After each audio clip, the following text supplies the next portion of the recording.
नमस्कार, आप सबका स्वागत है। आप समय निकाल कर यहाँ आए हैं, मुझे मेरी बात कहने का अवसर दे रहे हैं। लोकतंत्र में वोट और भरोसा 5 वर्ष के लिए है। संविधान बनाने वालों ने बहुत सोच समझ के 5 वर्ष का नियम बनाया है। सिर्फ देश में नहीं, पूरे दुनिया में। ऐसा क्यों है कि 5 वर्ष का चुनाव होता है? 10 वर्ष पर भी हो सकता था। ये इसलिए है कि जिस नेता पर, दल पर, विचारधारा पर, झंडे पर आपका भरोसा है, आप उसके साथ खड़ा होइए, उसको वोट दीजिए, उसकी मदद कीजिए। लेकिन वो वोट, वो भरोसा 5 वर्ष के लिए है, जीवन भर की बंधुआ मजदूरी नहीं है। बिहार की परेशानी का कारण यह है कि हम लोग राजनीतिक बंधुआ मजदूर बन गए हैं। कोई जात के नाम पर लालू जी का बंधुआ मजदूर है, कोई धर्म के नाम पर मोदी जी का बंधुआ मजदूर है, कोई लालू जी के डर से भाजपा का झंडा उठा के घूम रहा है, और कोई भाजपा के डर से लालू जी का बंधुआ मजदूर बन गया है। कोई अपने और अपने बच्चों के लिए वोटे नहीं कर रहा है बिहार। तो आखिर स्थिति सुधरेगी कैसे? इसीलिए ये अभियान चला रहे हैं, गांव गांव जाकर लोगों को हाथ जोड़ रहे हैं, एक ही संदेश दे रहे हैं कि भाई एक बार हमारी बात मानो, एक बार हमारी बात मानो और एक बार देश की चिंता छोड़ दो, राज्य की चिंता छोड़ो, जाति की चिंता छोड़ो, मोदी लालू नीतीश को छोड़ो, प्रशांत किशोर को छोड़ो। एक बार अपने बच्चों के लिए वोट दो, अपने बच्चों के लिए वोट दो। कितना यहाँ जितने लोग बैठे, आप सब ज्यादातर लोग मोदी जी के भक्त हैं, सब भाजपा के वोटर हैं यहाँ, हमको पता है, बहुत लोग हैं। चिंता मत कीजिए, अरे हैं भी तो कोई खराबी नहीं है। अरे हम लोग खुदे दिए हैं वोट भाजपा को। अरे हम तो खुदे मोदी जी का झंडा उठाकर घूमे हैं 14 में, इसमें शर्म की क्या बात है? ठीक है, आप हमसे अच्छे हैं, मान आप प्रोफेशनल हैं, घूम सकते हैं जी, सारा लोग प्रोफेशनल नहीं होता जी। इसीलिए हम प्रोफेशनल हैं, तो कम से कम अपने बच्चे की चिंता कर रहे हैं। जो विचारधारा के गुलाम है, वो अपने बच्चों को भी गुलाम बनाकर जी रहे हैं। हम ऐसे विचारधारा के गुलाम नहीं हैं, हम विचारधारा के पक्ष के लोग हैं। विचारधारा के नाम पर अंधभक्ति करने वालों के घोर विरोधी। मानव सभ्यता के इतिहास में विचारधारा का जाल फैलाने वाले लोग, जितने पूरे मानव सभ्यता के इतिहास में जितने बड़े क्राइम किए गए हैं, वो सब विचारधारा के नाम पर किए गए हैं। और जो विचारधारा का नेता होता है, वो यही सोचता है कि विचारधारा के नाम पर सब लोग हमारा भक्त बना रहे। आप कम्युनिस्ट को मानने वाले हैं, तो कम्युनिस्ट वाला क्यूबा से मंगाकर सिगार पिएगा और सोचेगा कि सब आदमी नंगा घूमता रहे विचारधारा के नाम। आप भाजपा के विचारधारा को मानने वाले हैं, तो आपका नेता ये सोचता है कि किसी गरीब को अगर रोड पर मार दिया जा रहा है तो आवाज मत उठाओ क्योंकि वो मुस्लिम है। अगर आप कांग्रेस के विचारधारा के हैं, तो आप यहाँ लालू और आप मिलकर लूट रहे हैं, तो आपका नेता कहेगा विचारधारा के मानने वाले हो, इसलिए विरोध मत करो, हम उस विचारधारा के मानने वाले नहीं हैं। और आप जितना यहाँ देश में विचारधारा का बात करने वाला है, एक बार आपको आग्रह करूंगा, जाकर गांधी को पढ़िए, गांधी को जाकर पढ़िए। गांधी ने कहा वेजिटेरियन बनिए, उस हिसाब से तो आरएसएस के विचारधारा के करीब थे। गांधी ने ग्राम स्वराज की बात कही, उस हिसाब से तो सोशलिस्ट हो गए। गांधी ने एसेट ओनरशिप की बात कही, उस हिसाब से वो कम्युनिस्ट हो गए। गांधी थे खुद कांग्रेस में, तो आप बता दीजिए कि गांधी किस विचारधारा के थे? गांधी ने कहा कि जो लोगों के लिए सही है वही सही विचारधारा। विचारधारा के नाम पर गुलामी मत करवाइए। और बेगूसराय में हम 1 महीना चलने के बाद आपको बता रहे हैं, आप लोग इस बात का बड़ा गर्व करते हैं कि हम लोग बिहार के सेकंड सबसे रिचेस्ट जिला है। 45,000 है तो वही भिखमंगे वाला स्थिति है सबका हम लोग का, लेकिन 45,000 प्रति व्यक्ति आय वाला जिला अपने आप को बड़ा समृद्ध बताता है। देखिए आपकी दशा, आपकी जानकारी के लिए बता दूं, पूरे देश में प्रति व्यक्ति आय है 1,35,000। बिहार में प्रति व्यक्ति आय है 35,000। बगल में आपका जिला है दरभंगा मधुबनी, जहां प्रति व्यक्ति आय है 22,000 25,000। उसके सामने बेगूसराय में है 45,000। तो लोगों को लगता है हमसे धनी तो कोई है ये नहीं है। लेकिन इसके साथ एक और आंकड़ा है बेगूसराय का, वो देख लीजिए। आर्थिक सामाजिक विषमता के मामले में बिहार में 17वां सबसे खराब जिला है बेगूसराय। यहाँ आर्थिक विषमता बहुत ज्यादा है। एक आदमी के पास अगर पैसा है तो पूरा गांव गरीब है।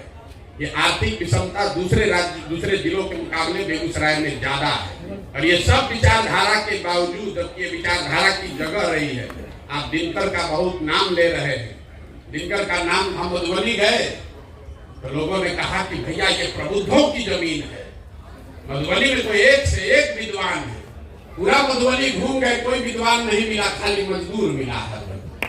हम लोग वो लोग हैं जो कहते हैं हमारे दादा के हाथी बनता था, हमारे पास खाली अब उसका सीकड़ बचा। दिनकर कभी पैदा हुए थे, अब दिनकर बेगूसराय में नहीं है। दादाजी कभी थे, हम और आप नहीं हैं। क्योंकि बिहार में जिसकी भी ताकत है, बौद्धिक, शारीरिक या आर्थिक, वो बिहार में है ही नहीं। सब बिहार से आदमी भाग गया। कौन यहाँ बचा है? जिसको कुछ नहीं है वही यहाँ बचा हुआ है मजबूरी में, या जो जीवन के तीसरे चौथे पड़ाव में है वो है यहाँ पर कोई नवयुवक बता दीजिए जो बहुत सक्सेसफुल हो, जो रह रहा हो बेगूसराय में, कोई नहीं रह रहा। और ये आपके लिए चिंता का कारण है, जो पैसे वाले लोग हैं। आपको लगता है कि हम तो ठीक है, हमारा लड़का पढ़ रहा है। मेरे भाई, आपकी दुर्दशा गरीब से ज्यादा खराब है। गरीब का बच्चा तो फिर भी छठ में आ रहा है तो 1 महीना रह रहा है। आपका बच्चा तो 2-4 दिन आता है, उतने दिन आप मुंह देखने को मिलता है। हमारे अपने बच्चे की दशा देख लीजिए। हमारे बाबूजी 16 कमरा का घर बनवाए, इसमें बेटा रहेगा, इसमें पतोह रहेगी। अब उसमें वो दिया जलाने वाला भी कोई नहीं है। 5 बरस से हम अपने को अच्छा बेटा बता रहे, तो 4 बरस से घरे नहीं गए। हमारा बेटा, हमारे पास कितना भी पैसा हो, वो एक दिन भी बिहार आने वाला नहीं। काहे आएगा? बिहार में कुछ है ही नहीं। ये दुनिया का, अगर हम लोग अलग देश होता अगर बिहार, तो दुनिया के 6वें सबसे गरीब देश होते। अफ्रीका में 54 गो देश है, उसमें भी 4-5 गो हम लोग से पीछे, हम लोग से सब आगे। बिहार में ये दुर्दशा। लोग कहता है बेगूसराय में बड़ा धनी लोग रहते हैं, यही तो दुर्दशा है यहाँ। तो ये प्रयास कर रहे हैं लोग, हमको बता रहा है क्यों कर रहे हैं प्रयास। इसलिए नहीं कर रहे हैं कि हम कोई आपसे बेहतर है, इसलिए कर रहे हैं अगर ऊपर वाले ने हमें शक्ति, बुद्धि, क्षमता दी है, अगर हमारा हिम्मत नहीं पड़ेगा तो बिहार में किसका हिम्मत पड़ेगा। इसलिए कर रहे हैं। आपको सुनना है, इसलिए मजबूरना है, मत भूलिए। इसलिए कर रहे हैं कि इस मिट्टी का कर्ज है। हमारे बाबा यहाँ पर मजदूर थे, बैलगाड़ी चलाते थे। बाबूजी हमारे डॉक्टर थे। यहीं पर सरकारी विद्यालय से हम पढ़े, यहीं पटना साइंस कॉलेज से पढ़कर निकले। 20,000 रुपए की नौकरी चाहते थे। आज 5,000 आदमी को नौकरी दिए हुए हैं। हजारों आदमी को खिला पिला सकते हैं, इतनी बड़ी व्यवस्था चला सकते हैं। तो मुझे ऐसा लगता है कि अगर किसी ने, हमारे पूर्वजों ने कुछ अच्छा किया होगा तभी तो हमको ये मिला है। तो ये हमारी जिम्मेवारी है कि हम प्रयास करें, तभी सुधरेगा, न तो सुधरने वाला नहीं है। कभी नहीं सुधरेगा, चाहे बिहार में जो स्थिति सुधरेगा ही नहीं। क्योंकि आपको हमको सुधरना नहीं है, आपको हमको सुधरना नहीं, हमको खाली बतियाना है। बिहार में बात का अंत नहीं है। अभी हम यहाँ बैठेंगे और सब आपका सवाल लेंगे और आप देखिएगा, लोग कहेगा भैया जाति से कैसे निपटा जाए, जाति का सोल्यूशन क्या है। अरे मेरे भाई, जो अगर आप राजनीति करना चाहते हैं या राजनीति के जरिए समाज को सुधारना चाहते हैं, तो आपके पास ये विकल्प नहीं है कि समाज में सब अच्छा हो जाए तब आप राजनीति कीजिएगा। कि जाति न रहे, भ्रष्टाचार न रहे, बाहुबल न रहे, तब हम आएंगे राजनीति करने। तो ना कभी जाति खत्म होगा, ना कभी आप आइएगा, ना कभी भ्रष्टाचार खत्म होगा, ना कभी आप राजनीति कीजिएगा। और अगर सब खत्म हो जाए, समाज उतना अच्छा बन जाए, तो फिर आपकी हमारी जरूरत ही क्या है। जिसने बनाया उसी को राज करना चाहिए। तो सारी समस्याओं के बाद भी आकर प्रयास करने की ही बात है, इसलिए राजनीति की जरूरत है। मैं ये आपसे अपेक्षा नहीं रखता हूं कि आप सब लोग राजनीति में आ जाइए, जरूरत नहीं है। लेकिन कम से कम जागरूक नागरिक बनिए। ड्राइंग रूम में बात करने के जो बात कर रहे हैं, वोटिंग जब वोट देने जाते हैं तो ध्यान में रखिए कि जो ड्राइंग रूम में 5 वर्ष बात किए हैं उसी आधार पर वोट कीजिएगा। अंत में आकर आपको भी अक्षत पर ही वोट देना है, तो फिर काहे के लिए दूसरी बात कर रहे हैं? जब हम एकदम तंग आ जाते हैं सुनते सुनते, एक भैया ये नहीं है वो नहीं है, पूरा रास्ता दिन भर आदमी गाली देता है, तो उससे अच्छा ही बताइए विधायक जी कई बार से जीत रहे हैं? तो भैया 3 बार से। सांसद महोदय कई बार से जीत रहे हैं? तो सांसद महोदय तो भैया 2 बार से जीत रहे हैं, उससे पहले बाबूजी 3 बार से जीत रहे हैं। अरे भाई आप गाली भी दे रहे हैं और उसी आदमी को 5 वर्ष से आप जिता भी रहे हैं, 25 वर्ष से, दोनों बात कैसे हो रहा है?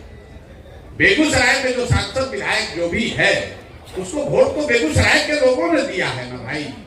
आप दूसरे को क्यों दोष देते हैं? जब कुछ जवाब नहीं मिलता है आदमी कहता है भैया विकल्प नहीं। मेरे भाई विकल्प नहीं है तो आप विकल्प बनाइए। आपको किसने रोका था विकल्प बनाने से? लेकिन जो मैंने आपको कहा कोई एक अच्छा आदमी खड़ा होता है तो पूरा समाज उसको गिराने में लगता है कि ये जाए है राजनीति करने, इनका चलेगा। एक अच्छा आदमी हारता है तो हजारों आदमी की हिम्मत टूटती है, अच्छे आदमी के राजनीति में वो नहीं आता। आप हर आदमी यहाँ कोई ना कोई किस्सा कहानी सुना देगा कि निर्दलीय एक अच्छे आदमी खड़े हुए तो उनको 6000 वोट मिला। एक आदमी जब हारता है सैकड़ों आदमी की हिम्मत टूटती है। इसलिए हम सिर्फ इतना ही मेरा योगदान है कि उन सब अच्छे आदमियों को हम हिम्मत दे रहे हैं कि आपको राजनीतिक शऊर नहीं है तो कोई बात नहीं है, आपके पास साधन व्यवस्था नहीं है तो कोई बात नहीं है, जाति और समाज का समझ नहीं है तो कोई बात नहीं है। अगर आप समाज को सुधारने के लिए, बिहार के लिए कुछ करना चाहते हैं तो सब चिंता अपने भाई, अपने बेटे प्रशांत किशोर पर दीजिए और आइए, आप सामने आइए, हम लड़ाकर आपको दिखाएंगे। आप खड़ा तो होइए, आप खड़ा भी नहीं होइएगा तो जीतिएगा कैसे? खड़ा होइए। पैसे का, जाति का गुना गणित को हम पर छोड़ दीजिए। जिसको आप बहुत बड़ा नेता मानते हैं उसका भी गाली फंसता है तो हमसे सलाह लेता है। आप आइए तो सही भाई।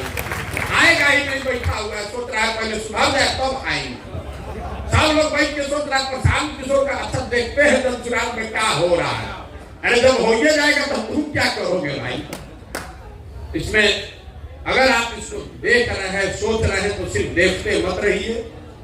आपके पैसे की हमें जरूरत नहीं है, भगवान की दया से आपके पुरुषार्थ की जरूरत नहीं है, आपके जज्बे की जरूरत है, आपके आशीर्वाद की जरूरत है और आपके एक ईमानदार साथ की जरूरत है। आप लोग इसमें जुड़िए। नहीं जुड़िएगा तो आपके आने वाली पीढ़ी, आप बेगूसराय के हैं कि मधुबनी के, आप कुशवाहा हैं कि पंडित हैं कि दलित हैं कि मुसलमान हैं, बाहर जाने के बाद सबको बिहारी कहकर ही लज्जित होना पड़ता है। सबको बिहारी बनकर लज्जित होना पड़ता है। आपको भी, हमको भी, सबको बिहारी कहने में शर्म आता है और उसके लिए सिर्फ और सिर्फ हम लोग दोषी हैं, कोई दूसरा दोषी नहीं है। यहाँ के लोग दोषी हैं, आप और हम दोषी हैं, कोई नेता दोषी नहीं है। ये भ्रम मत फैलाइए। नरेंद्र मोदी, हम अक्सर कहते हैं मोदी जी देश के प्रधानमंत्री हैं। मोदी जी गुजरात के भी प्रधानमंत्री हैं और बिहार के भी प्रधानमंत्री हैं। गुजरात से उनको 26 MP जीत के गया है, हम लोग 39 MP जिता कर भेजे। उस नजरिए से बिहार उनके लिए ज्यादा महत्वपूर्ण है। लेकिन गुजरात में मोदी जी हर 5वें दिन जाते हैं, हर कुछ कोई ना कोई काम हो रहा है, सैकड़ों हजारों करोड़ रुपया का इन्वेस्टमेंट हो रहा है, 1 लाख करोड़ का बुलेट ट्रेन बनाया जा रहा है, 1 लाख करोड़ का बुलेट ट्रेन बनाया जा रहा है। बिहार में आज तक मोदी जी ने, आप सब प्रबुद्ध लोग हैं, आज तक मोदी जी ने बिहार के विकास के लिए एक बैठक नहीं किया। एक बैठक, काम नहीं, एक बैठक नहीं किया। अगर आप हमको खबर दिखा दीजिए कि आज मोदी जी ने दिल्ली में बिहार के विकास के लिए बैठक बुलाई है, हम आपको वादा कर रहे हैं कल से हम मोदी जी का झंडा लेकर फिर से चलेंगे।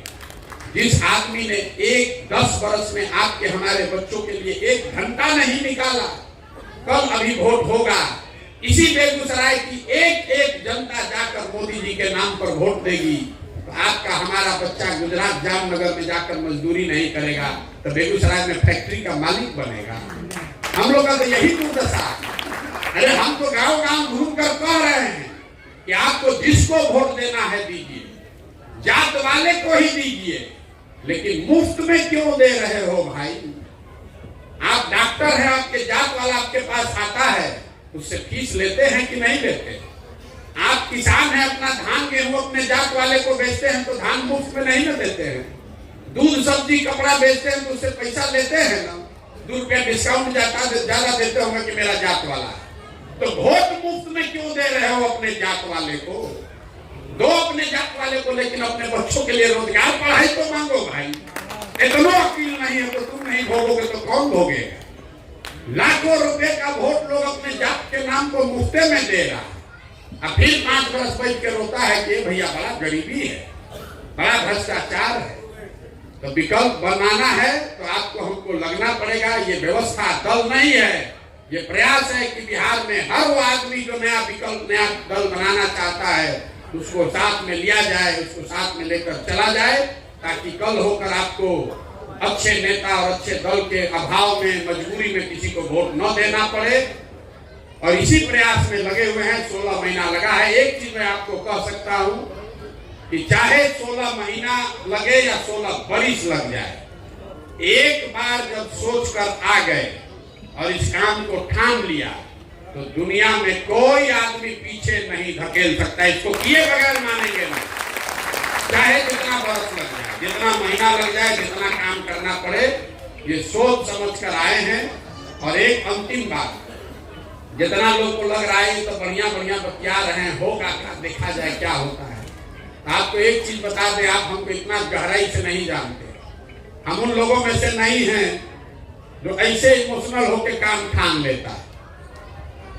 भोजपुरी में हम लोग का एक कहावत है, बज के बुझना और बूझ के बजना। बहुत लोग हैं पहले बज जाता है, फिर बुझने लगता है कि इसमें क्या दिक्कत है। हम दूसरे कैटेगरी वाले हैं। अगर यहाँ आए हैं, बिहार में लड़ाई ठाने हैं, भाई सोच समझ कर आए हैं कि इसको करने के लिए कितनी मेहनत करनी पड़ेगी, कैसी व्यवस्था बनानी पड़ेगी, कितना पसीना बहाना पड़ेगा, कितना संसाधन लगाना पड़ेगा, और वो सब सोच समझ कर ये जीवन में निर्णय लिया है कि इसको करना ही है, चाहे जो भी करना पड़ेगा। और अपने जीवन काल में इसको करके आपको दिखाएंगे। आपको तय करना, आपको मन है इसमें जुड़िए, और न मन है तो जिसका झंडा उठाकर घूमते रहिए। अब आप लोगों के जो सवाल है, आप सवाल कीजिए। आपकी स्वतंत्रता है, आपके पास 2 घंटा भी समय है। आपको हड़बड़ी होगी, हम तो यही रहते हैं। आप जितना चाहे सवाल कर सकते हैं। कटु से कटु सवाल करने के लिए आप स्वतंत्र।